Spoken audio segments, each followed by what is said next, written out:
What's going on, everybody? JT here, coming at you with another episode of Pokemon Go, and a lot of people have been asking me, JT, how do you have so many shiny Pokemon?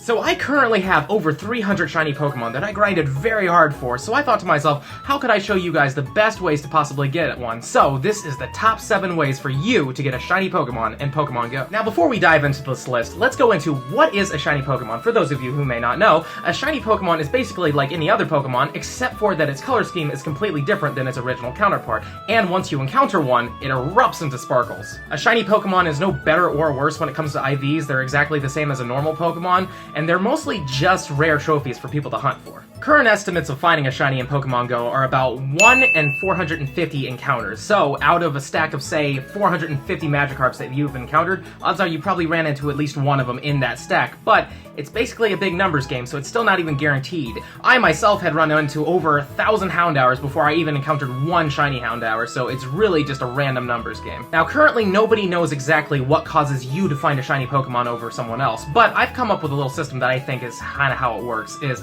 so you have a number assigned to you. So let's say a number's 1 through 450, you get number 35. You then go to a nest filled with Magikarps. These Magikarps have at least one number attached to them, 1 through 450. So as you're going through them, you're clicking on all of them, and there's just a whole bunch of Magikarps, but not one of them has the number 35 on it, so you're not finding the shiny. But then, you finally find number 35, and it turns out to be shiny for you. I feel like that's how it is with other players too, where they have a different number as well, and they're also in their areas trying to find that shiny as well. So when they click on, say, number 44, and their number is 44, they get the shiny, but you're not 44, so you don't get the shiny. At least that's how I think it works, but I don't know, and I can't 100% say that's how it is. But with that out of the way, let's dive into the top 7 list. Number 7, hatching from eggs. Now this is number 7 on the list because the odds of hatching a shiny from an egg are very, very low. Out of 879 egg hatches, I have only hatched 4 shinies from them. 3 shiny Pichus and 1 shiny Togepi. Those are some terrible odds. There's also 4 different kinds of eggs. There's the 2-kilometer egg, the 5-kilometer egg, the 7-kilometer egg, and the 10-kilometer egg. And each one of those has their own pool of Pokemon that you can hatch from them. And not every single one of those has a shiny variant either. So not only do you have to hopefully hatch the Pokemon you're hoping for, but then you gotta get the odds of getting the shiny from that as well. So all in all, terrible, terrible odds. Though I would recommend the 7-kilometer eggs, because currently they seem the best, and shiny baby Pokemon can only come out of eggs, so that's like the best one in my opinion. Another big reason why this is at the bottom of the list is because it's a very, very slow process. Not only do you have to hatch these eggs for the distance, like if you have a 10-kilometer egg that's in a normal incubator, that's a good 30 minutes to an hour of walking before you can actually hatch these, and that's very slow, especially if you don't pay money in this game. You get 1 free incubator, and it's just a normal incubator, it's not a super incubator. So if you go out there, you're hatching all these Pokemon and all this stuff, you're not really getting a lot of shots. Now if you pay money, it's a little bit faster, because again, if you can buy yourself super incubators, now you have 9 chances as opposed to the 1 chance every single time you hatch eggs. So yeah, it's not the best for people who don't pay money, but if you do pay money, maybe it's a little bit more beneficial. Number 6, raids. Now, a raid boss is a Pokemon that spawns on top of gyms, and you have to fight them in order to be able to capture them, and some of them have a chance of being shiny once you encounter them. The upside to doing raid battles is that the shiny rates on them are pretty high. You can get a 1 to 45 to 1 in 80 chance of actually encountering a shiny Pokemon from a raid, which is pretty good comparatively to the 1 in 450 odds you have in the wild. So all in all, I like this, and it also seems like the odds are a little higher on Pokemon that don't actually spawn in the wild, like Shinx, Absol, Mawile, Alolan Marowak, and Raichu.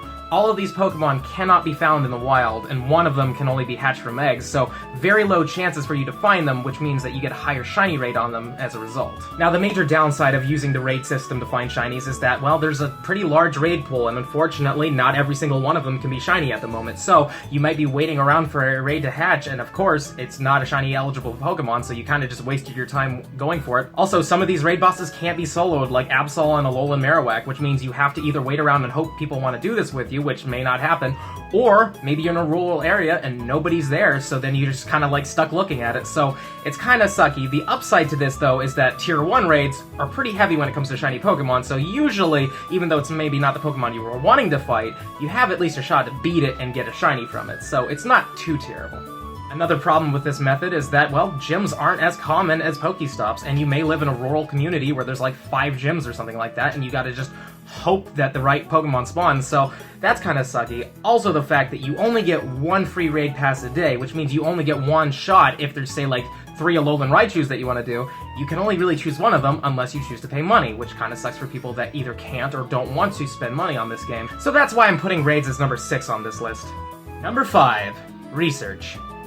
Now, research in Pokemon Go is basically a couple quests that you get from Pokestops that give you rewards, which could possibly give you a shiny Pokemon. So there's a lot of upsides to this, so let's dive into those. Now, one of the best reasons to use research to find a shiny Pokemon is because, well, research is free for everyone. You don't have to spend a cent on it, and the shiny rates in research seem to be a little higher. It seems about 1 in 75 to 1 in 100 chance of getting a shiny from them. And the best part is that their IVs are guaranteed to be somewhat good. Usually it's like 69% to 100%, so it's better than finding one in the wild. Also, a big bonus to this is that Pokestops are incredibly common, unless you're in a rural area, but yeah, I mean, just go out, spin a stop, complete the task, hopefully you get a shiny. You can complete as many tasks as you want throughout the day. You're not limited to how many times, you're not limited on your rewards either. So yeah, I mean, get out there and get your research, and maybe you'll get a shiny for it. There's only a couple downsides to using research to find shinies is that, well, not every single one of the researches can give you a shiny Pokemon. A lot of them give you berries or dust or other rewards that you might not want when you're shiny hunting. So it's not a perfect, like, flawless way of finding a shiny. And also, if you live in a rural area and you only, say, have like 20 stops in your town, it's 20 chances and you're done. Like, if you live next to a big city, you've got a ton of chances, a ton of options, but yeah. So it kind of sucks for rural players, but not so much for city players. Another minor downside to the research system is that some of these researches take a little while to complete, and so while you're trying to complete them, you're missing out on other researches that might be easier that could get you another shiny. But let's just say you got the Sandshrew quest, which is catch 10 ground types. It may take you a little while to get it, but with the boosted rates, it may be worth it for you to do that instead of getting a whole bunch of smaller tasks, so it's really just up to you. Number 4, nests. Now, nests are specific spots of land where certain Pokemon might frequent, so let's just say you go out to a park and there's just a lot of Cyndaquil for some reason. Well, that's because the Cyndaquil is nesting there, and usually nests last for about 2 weeks, and they alternate every other Wednesday is when it refreshes and they migrate to something new. The major upside to nests is that if you know that a specific Pokemon that you're shiny hunting nests at a certain location, you can go there and specifically find it. The only downside to this is that not all nests are really good. Sometimes you have nests that have like 2 to 4 spawns at most on them, and then you gotta sit around and wait 30 minutes to an hour for them to respawn because that's how long the timers are. So not only are you sitting around waiting for this Pokemon to hopefully spawn, because it's not even guaranteed that it's gonna be the next spawn on the list, but you're just wasting a lot of time that you could be just like walking around to catch. But if you got a really good nest, like say a park or something, where you can walk around with tons of spawns and do like a 20-30 minute loop around, by the time you get back to the place you started at, the Pokemon that you were hunting are starting to refresh and respawn. So this is why I think nests are really good. Another minor downside though is that not all Pokemon that can nest can be shiny at the moment. So that's why I feel like nests should be number 4 on this list. Number 3, worldwide events. These are events that aren't confined to specific areas, kind of like how we had a Halloween and Christmas event. Now, there are a lot of upsides to these events, including the fact that they usually add another shiny during these events, which means that you have something else to hunt for. Like recently, we had Shiny Delibird, which was very cool. Also, when they put these events out, they changed the spawns up so they match what this event is. So like for the Halloween event, we had a ton of ghost Pokemon, and almost every single one of them had a shiny chance, which was fantastic. Also, sometimes, and they don't do it all the time, but sometimes the research system also goes into it as well. So not only do you have a chance of running into one in the wild, but then there's specific themed researches that help you get shinies as well. A great example of this would be the Johto event that we had early last year, which was basically a huge Johto event. We had Celebi being released. Also, they had a ton of Natu and Sunkern around, which they recently released to be shiny. So that was really fun. So you could hunt around for those, increased rates for them spawning everywhere. It was great. But they also had a research, which was evolved 3 Natus or evolve 3 Sunkerns, which then gave you an opportunity to get yourself a Pineco, which could be shiny. So that's what I like about these events, is that not only do they have a lot of shiny Pokemon spawning around, including the Pinecos, they were spawning here and there, but it was much more common to find that quest than it was to find a Pineco in the wild. The only downside is, it's still not guaranteed, though it's like a 1 in 75 to 1 in 100 chance of you getting the shiny. I did over 100 of those quests, and I got 0 of them from it, so it's not a guarantee, but it's really, really good nonetheless. There's not a lot of downsides to this event, hence why I put it in the number 3 spot, but there are a few here and there. Like, there aren't really any boosted rates most of the time, though sometimes they do it. During the Cubone and Ponyta event, it was very, very common for you to find a shiny during those events, but sometimes, like during the Johto event, those Natus and Sunkern were at the same 1 out of 450 rate in order to find them, so that's kind of sucky, except for the fact that there's increased rates on finding them, so, you know, it kind of balances out so you get a little bit of a better chance at that moment. Also, if, say, they add new Pokemon, which sometimes they do, it can change your nests up, so if, say, you were in a Mischievous nest that was really good and you absolutely loved it, and then suddenly it decided to turn into a Swinub nest or a Mantine nest, and those aren't shiny, so basically your really great nest is bad. So, minor problems here and there with these kind of events, but honestly, I think the pros way outweigh the cons. Number 2, Go Fest and Safari Zone events. Now, these are events that are specifically contained to specific locations, so if you actually want to attend and be a part of it, you have to go to them, kind of like Chicago's Go Fest, or maybe like Germany's Safari Zone. You actually had to go there in order to get the benefits from these events.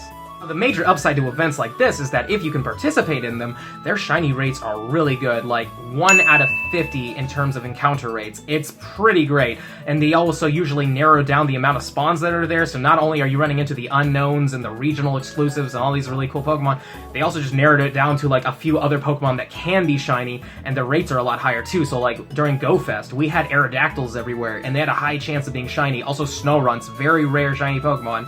People were finding them like crazy in Chicago, so when it comes down to these events, it's really good.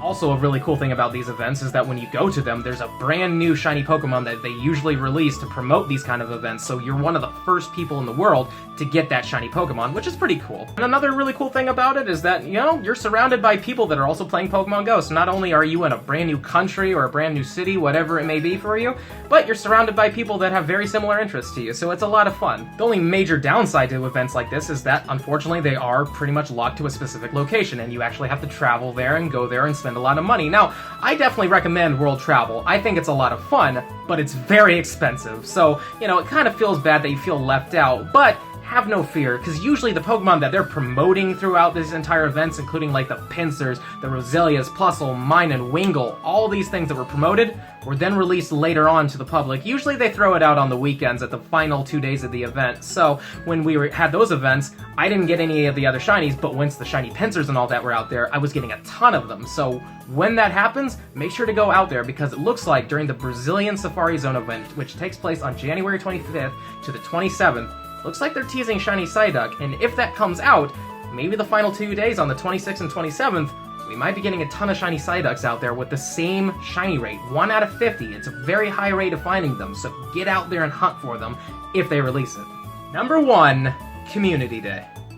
Now, Community Day is a worldwide event that takes place 1 day out of each month for 3 hours, and it features a specific Pokemon, and they release its shiny form. The best thing about Com Day is that the shiny rates are through the roof. According to estimates, 1 out of 25 of your encounters are going to be a shiny Pokemon, which is crazy good. Now, again, that's not a guarantee. I've gone through Community Days for like the whole first hour. I didn't run into a single shiny, so definitely get out there and grind if you really want a shiny, but like the odds are so high. Also, the fact that they boost the rates of the specific Pokemon up through the roof as well, so not only are you going to be running around running into a ton of these Pokemon, the odds of you finding a shiny is pretty much guaranteed, so get out there and grind on these days and you'll definitely get yourself a shiny.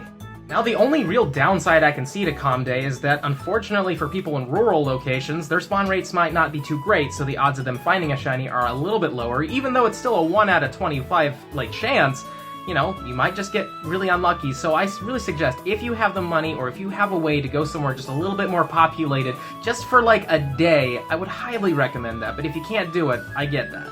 Now, as of this recording, the next Community Day is going to be on January 12th, and it's going to feature Totodile, so if you really want to get yourself a shiny Totodile, get out there and grind for that 3-hour period, and I almost guarantee that you are going to get yourself a shiny Pokemon. And with all that awesomeness out of the way, this is going to be the end of the video, and if you've enjoyed it, and I really hope you have, please smash that like button for me, show me some love, subscribe to the channel, hit the little bell icon so you know when I upload, and comment down below. Did I miss anything? Did you agree with my list? Let me know down there. I really want to know what you think, and yeah, I will see you in the next one.